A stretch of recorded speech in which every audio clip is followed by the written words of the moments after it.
Welcome to another video, guys. So I'm trying to do these videos in 5-minute timing so that it's easier for you to binge watch. Wherever you are, you can easily watch them.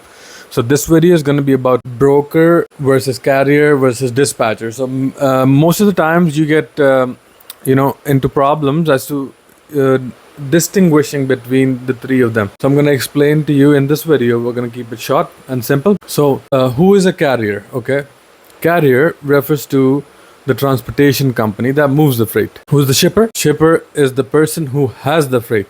Okay, he's the provider of the freight. Who's the broker? Broker is the person who basically is a link between the shipper and the dispatch company. That means the carrier. So the last thing which comes in, who is a dispatcher? So the dispatcher is a communication key between all these people.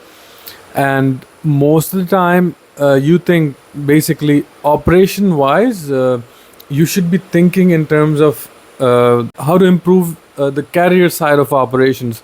Not you're basically, you get delusional that you do not come into the regulations of brokers and all these people that are working there. You do come into their same regulations, rules that they apply to you as well.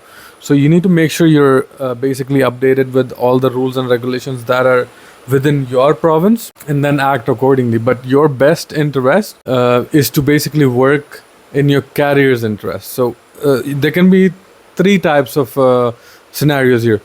One, you're basically just tracking and tracing a load, okay, just communicating with the driver and the carrier and its managers.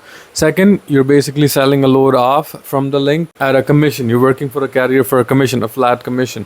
Thirdly, you're hired within that carrier company and you're working for them and you're optimizing their operations as a dispatcher. So the key point here to note is that all these parties that I just mentioned, they're all different parties, and you got to treat them differently as well. You cannot treat them as one party, or you cannot confuse yourself between these parties.